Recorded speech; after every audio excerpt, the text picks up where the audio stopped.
시청자 여러분 안녕하십니까? VOA 뉴스투데이 시작합니다. 북한의 미사일 위협과 중국의 영향력 확대 시도가 계속되는 가운데 미국과 일본은 근래 들어 연합훈련을 강화하고 있습니다. 반면에 미국과 한국의 연합훈련은 몇 년째 축소된 채로 진행되고 있는데 전직 미군 지휘관들은 미국과 한국의 최고 수준의 준비태세를 유지하는 것이 중요하다는 점을 거듭 지적하고 있습니다. 첫 소식 박형주 기자가 보도합니다. 지난 7일 필리핀해 미국 해군과 해병대, 공군 원정대가 일본 해상자유대와 함께 대규모 훈련을 벌였습니다. 일본 오키나와 근처와 미야코 해협, 루손 해협 등에서 지난 1일부터 실시된 노블 퓨전 훈련입니다. 미군과 일본 자위대의 신속 통합기동 역량과 해상 거부작전 수행 능력 강화 훈련으로 미국 해병 원정대와 상륙 준비단의 동시 훈련은 이례적인 일입니다. This was the first time since 2018 that two Marine Expeditionary Unit Amphibious Ready Group teams were operating together in the Indo-Pacific. 앞서 주일 미군과 일본 자위대는 지난달 26일부터 이달 3일까지 합동 지휘소 훈련인 킨 엣지 2022 훈련을 수행했고 지난해 12월에는 미군 해병대 병력 2,650명과 FA-18 전투기, 일본 육상 자위대 병력 약 1,400명이 참여한 레졸루트 드래곤 훈련을 실시했습니다. 북한이 미사일 시험 발사를 재개하고 중국이 영내 영향력 확대를 지속적으로 모색하는 가운데 미국과 일본이 육해공 전 영역에서 실기동 훈련을 강화하고 있는 것입니다. 이는 미국과 한국이 대북 외교 모색과 신종 코로나 바이러스 확산 등을 이유로 몇 년째 대규모 야외 기동 훈련을 하지 않는 상황과 대비됩니다. 매년 3월과 4월 전쟁 상황을 가정한 대규모 기동 훈련인 독수리 훈련은 2019년 공식 폐지됐고 3월 키 리졸브 연습과 8월 을지 프리덤 가디언 연습은 2019년 연합 지휘소 훈련으로 규모가 축소되거나 대체 훈련으로 진행됐다가 2020년 이후부터는 코로나 상황으로 무기 연기 또는 축소돼 진행됐습니다. 하지만 북한이 무기 개발을 지속한 채 대화를 거부하고 오히려 미한연합훈련을 대북 적대시 정책으로 간주하며 중단을 요구하는 상황에서 훈련이 계속 축소되는 것을 우려하는 목소리가 높습니다. When was the last time you saw or heard a report of a U.S. carrier strike group operating in Korean waters or near the Korean Peninsula? Or when was the last time you saw a U.S. fifth generation fighter training in Korean airspace? 제임스 셔먼 전 주한미군 사령관은 한국과 일본은 미국과 각각 별도의 방위 동맹을 맺고 있어 훈련 정도를 비교할 수 없다면서도 한국과 미국은 최고 수준의 준비태세를 유지할 필요가 있다고 강조했습니다.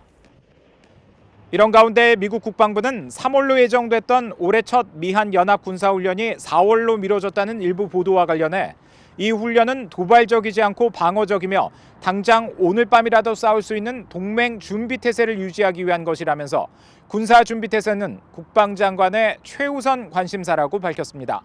VOA 뉴스 박형주입니다. 북한은 국제평화와 안보의 위협이 되며 미국의 목표는 한반도의 완전한 비핵화라고 미국 국무부가 거듭 강조했습니다.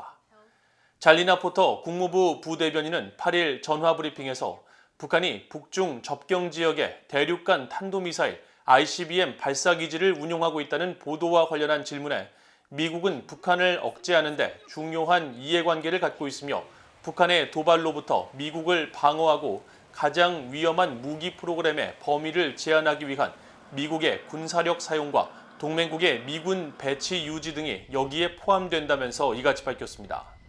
또 미국과 호주, 일본, 인도가 참여하는 4자 안보대화 쿼드에 한국 참여 가능성을 묻는 질문에는 쿼드는 영내 민주주의 국가 간 필수적 다자 합의체로 민주주의와 평화, 안보, 번영에 대한 공동의 약속을 공유한다면서 미국은 북한과 가장 잘 관여할 수 있는 방법에 대해 한국, 일본 등 기타 동맹과 계속 긴밀히 협의하고 있으며 미국과 동맹에 대한 북한의 위협 정도에 따라 북한 도발에 대해 조정된 접근 방식을 취하고 있다고 설명했습니다. 최근 미국 하원 본회의를 통과한 중국 견제 목적의 대규모 투자 법안인 미국 경쟁 법안에 북한의 위협을 다루는 조항들이 추가됐던 것으로 파악됐습니다. 민주당의 존 게러맨디 하원 의원은 지난 4일 본회의를 통과한 미국 경쟁법안에 북한을 비롯한 중국, 러시아, 이란을 대상으로 주요 공급망 회복 프로그램에 따른 금융 대출과 보증이 금지된 우려국 목록에 추가하는 수정안을 포함시켜 최종 처리되었습니다. 반면에 공화당의 브래드 웬스트럽 하원 의원은 잠재적 감염증 대유행 병원균 관련 기능 획득 연구 지원에 연방 예산이 쓰이지 못하도록 하는 대상에 중국은 물론 북한도 포함하는 수정안을 제출했고, 한국계인 공화당의 미셸 스틸 하원 의원도 북한을 포함한 중국, 러시아, 이란의 국영기업이 미국 항구의 운영 또는 관리 계약을 체결한 회사의 소유권을 갖는 것을 금지하는 내용의 수정안을 제출했지만 두 수정안 모두 최종 법안에는 포함되지 못했습니다. 세계 최대의 국제 인권단체들이 잇따라 한국 대선 후보들에게 북한 주민들의 인권 증진을 위해 노력할 것을 촉구하고 있습니다. 특히 국제 앰네스티는 북한 인권에 대한 현재 한국 문재인 정부의 문제점을 지적하면서 대선 후보들이 북한 인권 문제를 향후 외교 정책의 핵심 의제로 다루겠다는 뜻을 공개적으로 약속할 것을 권고했습니다. 김영권 기자가 보도합니다. 영국에 본부를 둔 국제인권단체 국제 앰네스티가 다음 달 실시될 한국 대통령 선거를 앞두고 대선 후보들에게 7대 인권 의제를 제시하며 북한 인권 증진을 약속하라고 촉구했습니다. 전 세계 1,000만 명의 개인과 단체의 후원을 받고 있는 국제 앰네스티는 먼저 현재 한국 정부가 북한 인권 문제에 관해 목소리를 내지 않고 있다고 비판했습니다. 북한을 포용하는 한국 정부의 태도는 인권 의제를 최우선으로 삼는 최근의 국제 흐름과 배치되며, 특히 한국 정부는 유엔 총회가 17년 연속 채택한 북한 인권 결의안 공동 제안국에 지난 3년 연속 참여하지 않고 합의 채택만 지지했다고 지적했습니다. 또 국제법에 따라 북한인들을 심각한 인권 침해에 직면할 수 있는 북한으로 돌려보내선 안 되지만, 한국 정부는 지난 2019년 11월에 한국 영해로 진입한 북한 남성 2명을 중범죄자로 의심된다는 이유로 북송했다며, 이는 북한 남성들의 난민 심사를 받을 권리를 무시했을 뿐 아니라 국제 강제 송환 금지 원칙도 준수하지 않은 것이라고 비판했습니다. 또 신종 코로나 바이러스 여파에 따른 북한 당국의 국경 봉쇄로 국제사회 대북 인도적 지원이 어려워졌고, 북한의 취약계층의 생명과 안전에 큰 위협이 되고 있다는 점, 북한 지도부의 백신 수용 거부로 북한은 자국민에게 백신 접종 권리를 주지 않는 전 세계 두 나라 중 하나로 남아있다고 지적했습니다. 국제 앰네스티는 이런 배경을 설명하며 한국의 대선 후보들은 인권 문제가 향후 한국의 한반도 외교 활동에서 핵심적이고 중요한 의제로 다뤄지도록 보장하고, 한국에 입국한 북한 주민들을 박해 우려가 있는 국가로 강제 송환하지 못하도록 관련 국내 법규를 개정 보완할 것을 약속해야 한다고 권고했습니다. 또 정쟁과 관계없이 북한 주민들에 대한 인도적 지원을 증진하기 위해 북한 국제사회와 협력할 것을 약속해야 한다고 밝혔습니다.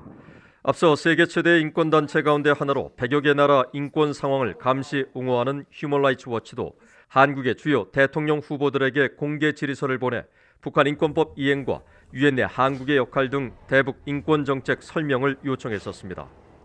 Sadly has viewed human rights as something that needs to be traded off in order to discuss reducing security tensions.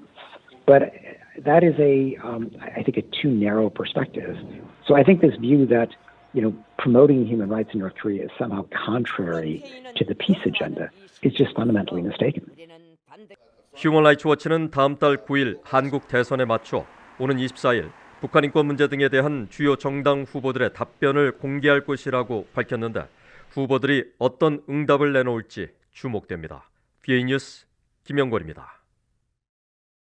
유엔 안보리 대북제재위원회가 인도적 지원을 위해 잇따라 제재 면제를 승인한 물자들이 북한 당국의 국경 봉쇄 조치로 아무 진전 없이 전달되지 못하고 있다고 대북 구호단체들이 밝혔습니다.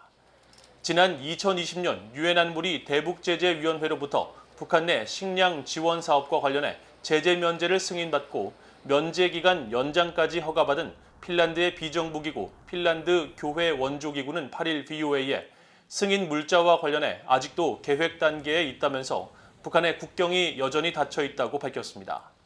북한 당국의 국경 봉쇄 조치로 이미 2차례나 제재 면제 기간 연장을 신청했던 미국 내 한 구호단체도 북중 국경과 관련해 아무 변화가 없다면서 올해 말 만료되는 제재 면제 기간에 대한 연장을 또다시 신청해야 할 것으로 보인다고 전했습니다.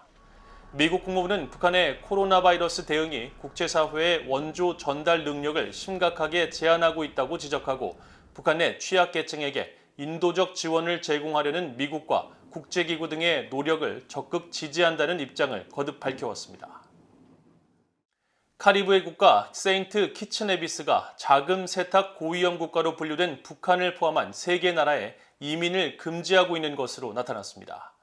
국제 자금 세탁 방지 기구가 최근 공개한 세인트 키츠네비스에 대한 자금 세탁과 테러 자금 조달 방지 상호 평가 보고서에 따르면 세인트 키츠네비스는 1984년부터 투자 이민 제도를 운영하면서 전 세계 이민 희망자들에게 시민권을 부여하고 있지만 북한과 이란, 아프가니스탄 출신 국적자들은 이민 신청서 제출조차 금지하고 있습니다. 이 같은 조치는 세인트 키츠네비스의 시민권 취득을 위해서는 부동산 투자금 20만에서 40만 달러 혹은 지속 가능한 성장 기금의 15만 달러를 기부해야 하지만 북한 등은 이민 신청 단계에서 이미 서류가 반려된다는 의미이며 북한 등이 자금 세탁에 대응 조치를 요하는 고위험 국가라는 점이 고려됐습니다.